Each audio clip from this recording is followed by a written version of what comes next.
Hello friends, ભાવનાની રસોઈમાં તમારું હાર્દિક સ્વાગત છે। શું તમારી સેવ ખમણી ક્યારે સૂકી તો ક્યારે ગાંઠાવાળી કે બજાર જેવી સોફ્ટ નથી બનતી? તો આજનો વિડીયો તમારા માટે જ છે। આજે હું એક એવી નાની ટ્રીક બતાવીશ જેનાથી તમારી સેવ ખમણી એકદમ સ્પોન્જી, રસદાર અને બજાર જેવી જ બનશે। તો વિડીયો છેલ્લે સુધી જરૂરથી જોજો। ચાલો રેસીપીની શરૂઆત કરીએ। ઇન્સ્ટન્ટ સેવ ખમણી બનાવવાની છે તો એની જરૂરી સામગ્રી પહેલાં તો જોઈ લઈએ આપણે।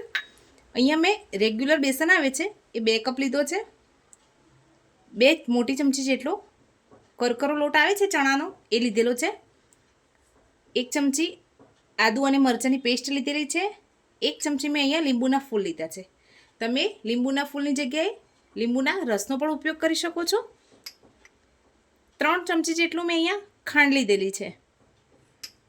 અડધી ચમચી જેટલી હળદર લીધી છે। રાઈ, લીલા મરચાં, તેલ એ બધું આપણે વઘારમાં યુઝ કરીશું। મીઠા લીમડાના પાન છે એ પણ વઘારમાં યુઝ કરીશું। ગાર્નિશિંગ માટે આપણે અહીંયા નાયલોન સેવ લીધેલી છે। તો ચાલો હવે રેસીપીની શરૂઆત કરીએ।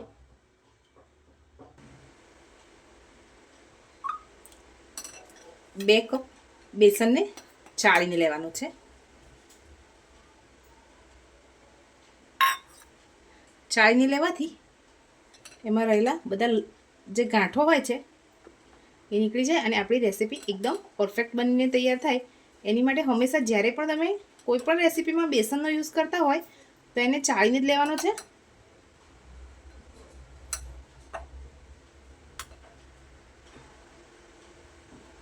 હવે આપણે એમાં 2 મોટી ચમચી જેટલું કરકરો બેસન આવે છે એ ઉમેરી દેવાનું છે।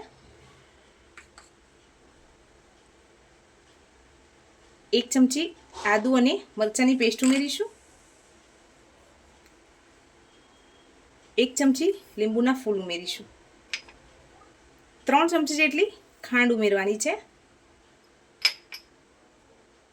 1 નાની ચમચી જેટલી હળદર ઉમેરીશું।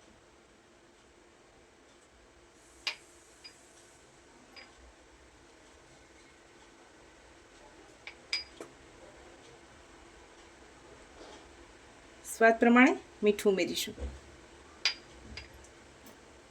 હવે થોડું થોડું પાણી ઉમેરતા જઈશું અને એક ગાંઠા ન રહે એ રીતનું બેટર બનાવી લઈશું। એકદમ સ્મૂથ બેટર બનાવવાનું છે। આ બેટરમાં હજુ પાણીની જરૂર છે તો આપણે પાણી ઉમેરીશું। એકદમ સ્મૂથ બેટર બનાવવાનું છે। આનું એક પણ ગાંઠા ના રહે એનું ખાસ ધ્યાન રાખજો।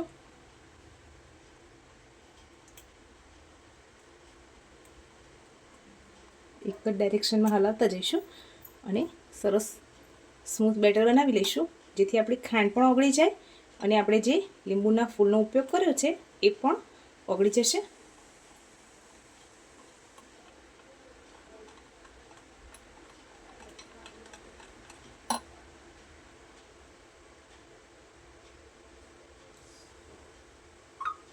બેટર આપણું સરસ સ્મૂથ થઈ ગયું છે। હવે એમાં 1 થી 2 ચમચી જેટલું તેલ ઉમેરીશું જેથી આપણી ખમણી થોડી વાર માટે પડી રહે તો પણ એકદમ સોફ્ટ જ રહે। હવે બધું સરસ મિક્સ કરી અને 10 મિનિટ માટેનો રેસ્ટ આપીએ। આપણે એક બાઉલમાં થોડું તેલ ઉમેરી અને તેલથી ગ્રીસ કરી લઈશું। મેં અહીંયા આ રીતે પોળું અને એ રીતનું બાઉલ લીધું છે। તમે થાળીમાં કે પ્લેટમાં પણ કરી શકો છો। આમાં સરસ રીતે આપણા ખમણ ફૂલીને તૈયાર થશે એની માટે મેં આ રીતનું બાઉલ લીધેલું છે।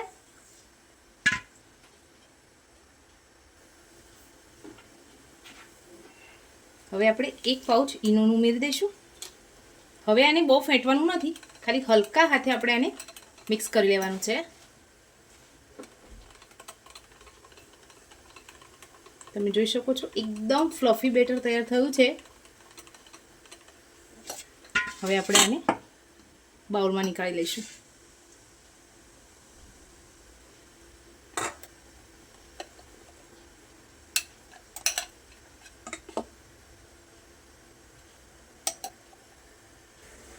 પહેલેથી ગરમ કરીને રાખેલા ઢોકળિયામાં આપણે આ બાઉલને રાખી લઈશું.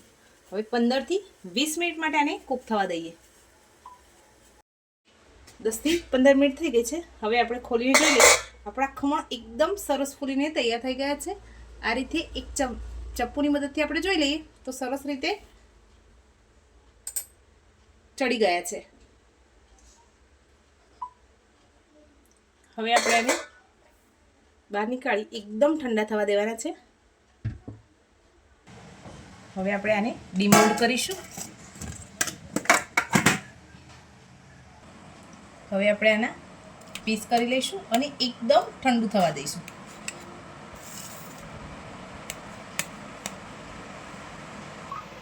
આપણે આ રીતની એક મોટી છીણી લઈ લેવાની છે અને એનાથી આપણે આને છીણી લેવાનું છે. એટલે દાણેદાર ખમણી બનીને આપણી તૈયાર થશે. તમે જોઈ શકો છો નીચે એકદમ ઠંડુ થયા પછી છીણવાનું છે. અને તમારી પાસે આ રીતની છીણી ના હોય તો તમે હાથની મદદથી પણ એને આ રીતે કરી શકો છો.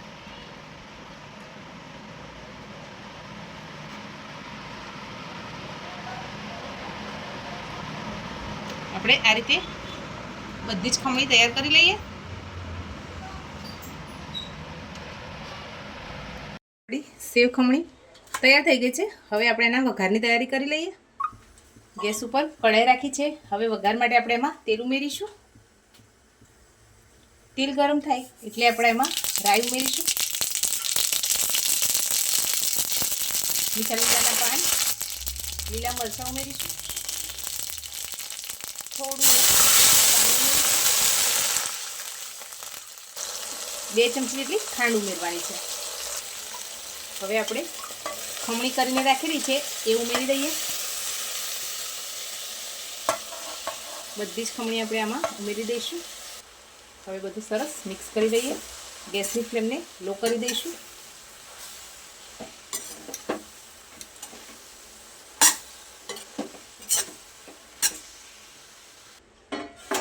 આપણી સેવ ખમણી બનીને તૈયાર થઈ ગઈ છે. હવે એને સર્વિંગ પ્લેટમાં નીકાળી લઈએ.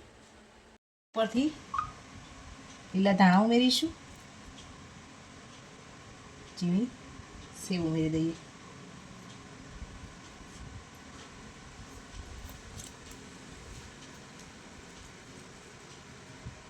તમે દાડમના દાણા હોય તો એ પણ ઉમેરી શકો છો. મેં અહીંયા સ્કીપ કરેલા છે. ફ્રેન્ડ્સ, આપણી સેવ ખમણી બનીને તૈયાર થઈ ગઈ છે. તમને આ રેસીપી કેવી લાગી કમેન્ટ કરીને જરૂરથી જણાવજો. લાઇક, શેર અને સબસ્ક્રાઈબ કરી દેજો. Thank you.